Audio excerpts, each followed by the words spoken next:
Hi everybody, it's Michelle over here at Hesketh Emporium, and today I wanted to show you how you can sew a buttonhole on your Bernina 730 Record. This is probably similar on a couple of other models as well, but this is the one I've got on my bench at the moment. First things first, you will need your buttonhole foot. This is this one, doesn't have a number on it on this old machine. And I'm going to do a regular buttonhole, not one with the gimp or the one with the cord in, which is quite thick. And so you should find one of these. I believe it came as part of the standard accessories on this model. So if you don't have one, you'd have to get yourself a buttonhole foot. So we're going to place that onto the machine. I think one thing worth mentioning is that it's got quite deep grooves on the bottom, and that's where the stitches for the buttonholes satin stitch will run, and that's so that they don't get compressed and they don't get caught on the foot or anything as well. And that's why this is a different buttonhole foot to a regular foot, which has got no grooves on the bottom. This is my standard foot. Okay, we're going to insert that first of all. The reason I've got the camera set up the way I have is so that you can see the controls more than actually the stitching. I will show you the stitching as we go along. The first thing you need to do is to remove your bobbin. I will do that by raising up my machine and just taking my bobbin out, and I will show you this here. So your bobbin comes with this finger, it's called in the manual, and the finger is has a little hole in the top. For normal sewing, you don't need to use that because your tension will be fine without it. So when you're sewing normally, you remove that. I am going to be sewing a buttonhole, so you take the bobbin out, just hold it in your hand and thread your thread through that little hole. Now mine has been shredded a bit because this is very fine buttonhole. This is very fine bobbin thread, and you just from back to front keep that tail out of the way. Oh my goodness, I think I've got a bit of fluff on there. It catches on fluff, doesn't it? And you're going to push that through the hole. I have less trouble threading a needle than this. So now I have got it through there, and that gives you extra tension on your bobbin thread, so your bobbin thread doesn't pull up to the top when you're satin stitching your buttonhole. You don't want your buttonhole to have the bobbin thread showing on the top. So I've reinserted my bobbin. There is a video on my channel of how to thread your machine, so I'm not going to show you that now. I can in fact turn this a little bit more like that for you. I'm going to draw up the bobbin thread. That's also in the video on how to thread your machine. And I'm going to take both my threads to the back of the machine, back left. Bobbin is now ready. The second thing you need to look at, and it is in your manual, but if you don't have a manual, this is very helpful, I know. And the next thing you're going to do is to bobbin in. You're going to use this lever here. So let's assume our machine has started off with straight stitch and a length of 3, and it's on 0 width for zigzag, and this is all the way to the right, and my needle position is in the center.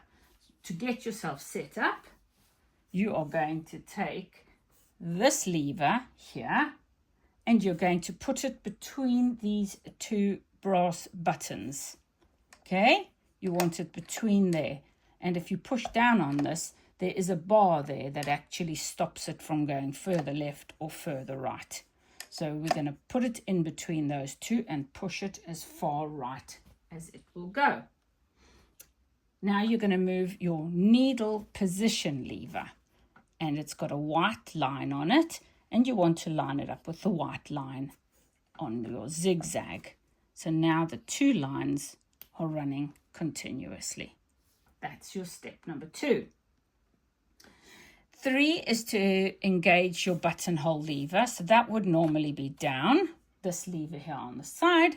And to do your buttonhole, you press it slightly towards you and up, and you engage that lever.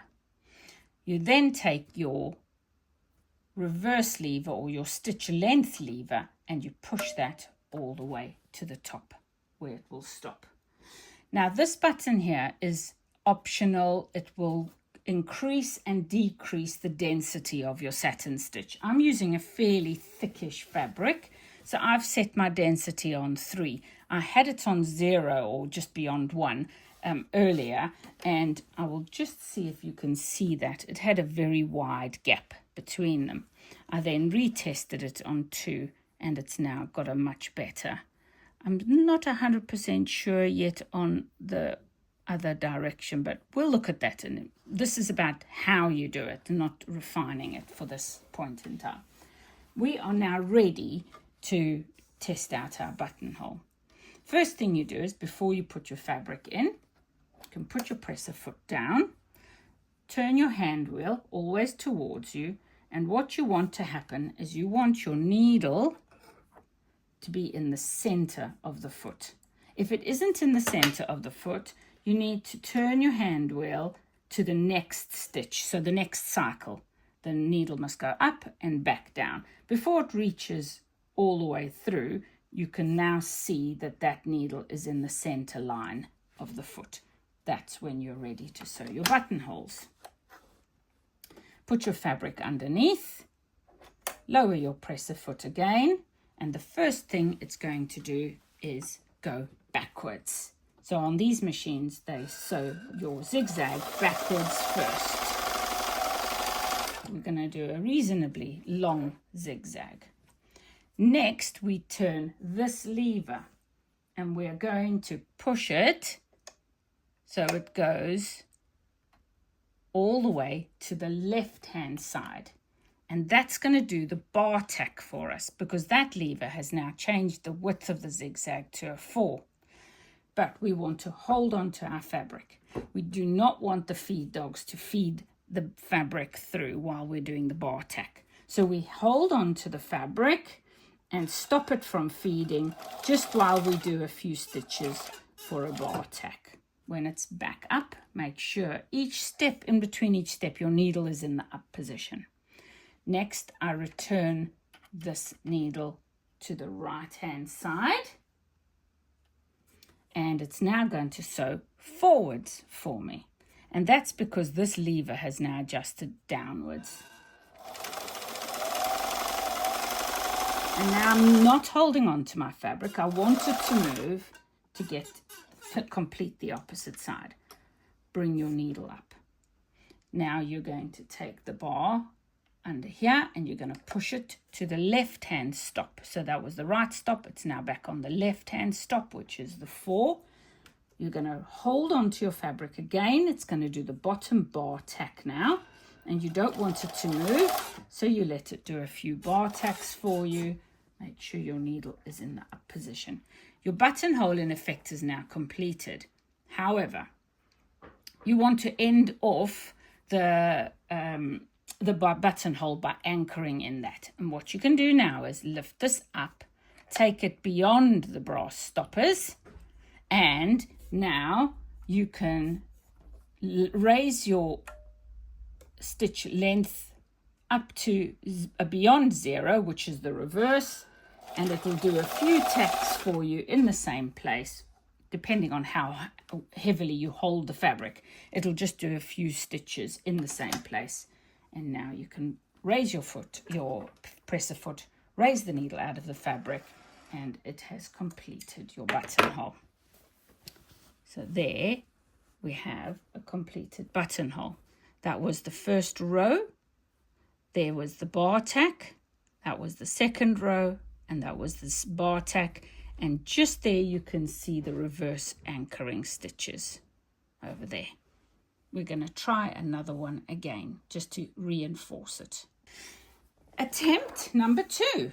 So I've left the machine exactly like it was when we finished the first buttonhole. So we've got all these mechanisms. Our buttonhole lever here is still correct.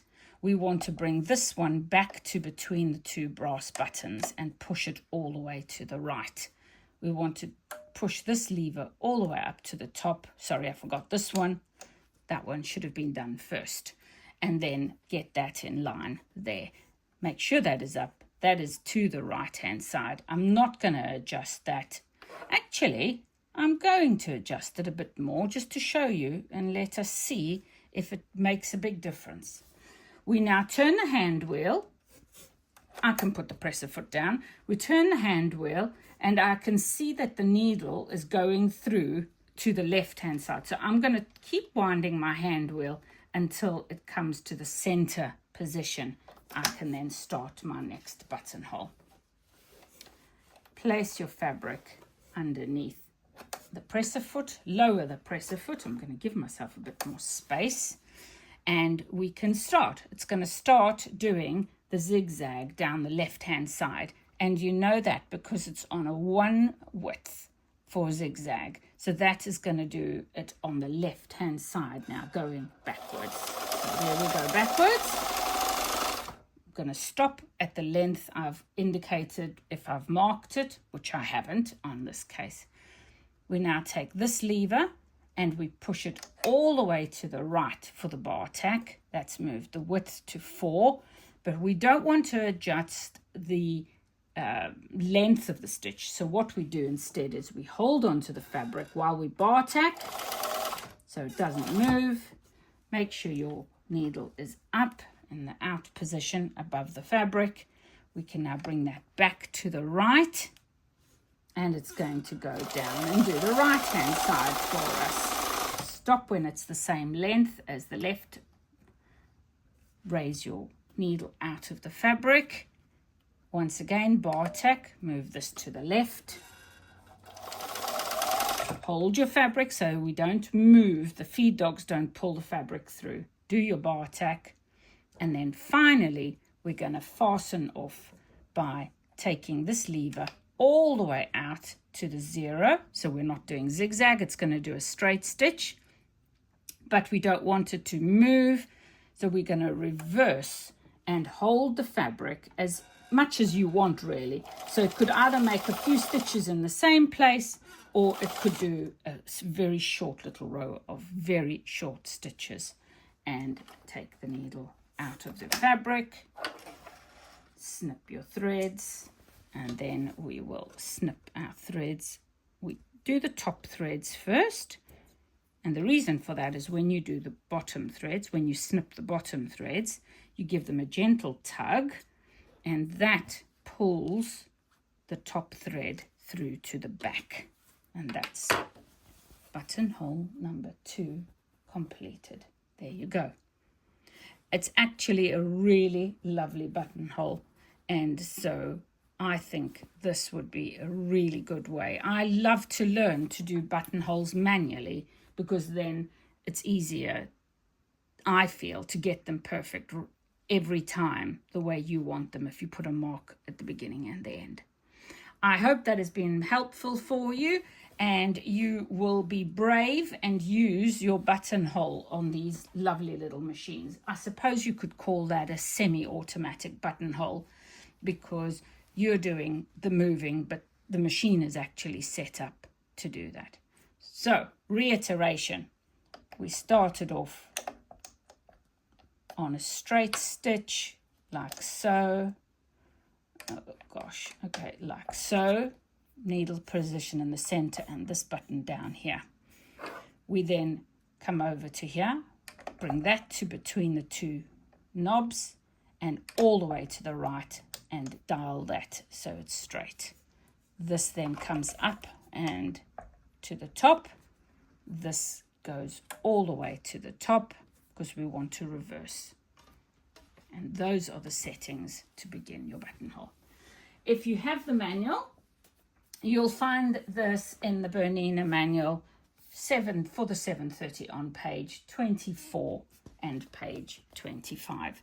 And another video we'll do later on will be the corded buttonholes, or some machines, books call them GIMP buttonholes, because I think the thread you use is GIMP thread.